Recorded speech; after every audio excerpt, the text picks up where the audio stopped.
Thank you all.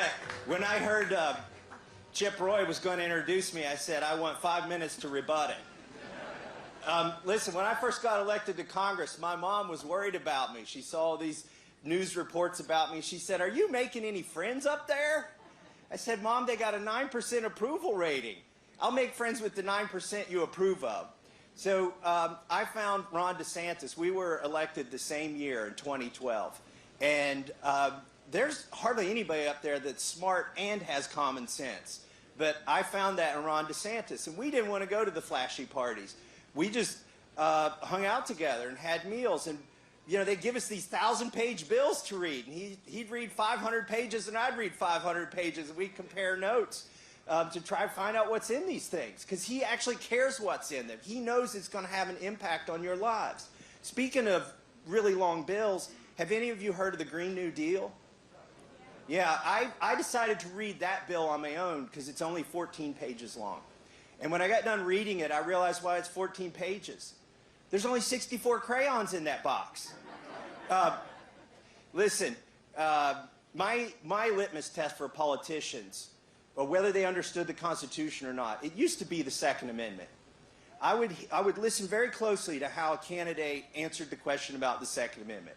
If they thought it was about duck hunting or deer hunting, by the way, I love doing that, they are wrong about the Second Amendment. Yes, it allows you to do that, but that is not why the founders put that in there. I'm the founder of the Second Amendment caucus in Congress, and I can tell you that Ron DeSantis is the most pro-Second Amendment candidate in this race.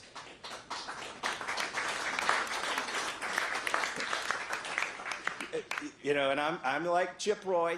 I like President Trump. He did a lot of great things, but he also did a lot of goofy things. It was his ATF who banned bump stocks. It was he who said, oh, we should take the guns first and then to have due process later. That is not due process, and that was with respect to the red flag laws. But my new litmus test is something else. Where were you during COVID? When the world was losing its mind, what were you doing? I got a call. Congress wasn't convened. They said, we're going to spend $2 trillion and we're going to do it on unanimous consent, and nobody needs to come to Washington, D.C. to spend $2 trillion. And I said, that is not constitutional. And I got in my car at midnight. I'm from Kentucky. In 8 hours, I got there before they could open the chamber at 9 a.m. And I said, get your butts to work. Every member of Congress has to come here to pass this bill. If truckers are working, if farmers are working, if nurses are working, if the grocery store bagger is working, then Congress can show up and vote on the biggest spending bill in history. And oh, by the way, if you do this, it's going to cause massive inflation. You're going to print money. You're paying people not to work. We're going to have shortages. You're going to have inflation that will happen for 3-4 years out from now. And everybody hated me for that. Even Republicans hated me for that. Nancy Pelosi went on MSNBC and called me a dangerous nuisance. I think we need more dangerous nuisances than Nancy Pelosi, don't you? I actually have a lawsuit against her on the mask mandate in Congress, and I'm at the Supreme Court with this lawsuit right now. We need to fight them on every front. Governor Ron DeSantis has done that. He has passed laws, he's made executive orders that he knows they're going to take him to court on. He is not afraid to go to court and battle this out, because that's where the liberals love to go. They don't want you represented by elected leaders. They want you, the laws that override everything you want to do are passed by bureaucrats and by judges. They want activist judges. Governor Ron DeSantis has fought those activist judges in Florida. He's done what it takes. But I was surprised when somebody else came against me for opposing the CARES Act. I was on the floor of the House getting ready to make a motion to not spend $2 trillion, to force a recorded vote, and I got a phone call from Trump. And I was busy, so I let it go to voicemail. And then he called again, and I let it go to voicemail. And he called a third time, I let it go to voicemail. Somebody tapped me on the shoulder. They said, that is the president. You need to take his call. I said, I'm a little busy trying to stop the biggest spending bill in history right now. So when they yielded some time on the floor, I walked out and I called the White House switchboard. They put me right through. And he comes on the line and he says, I'm coming at you like you've never seen. Never in your life before have you seen the way in which I will come at you. I'm more popular than you and you know it. I'm backing your opponent and you're going to lose. And this was merely for asking for a recorded vote on the biggest spending bill in history.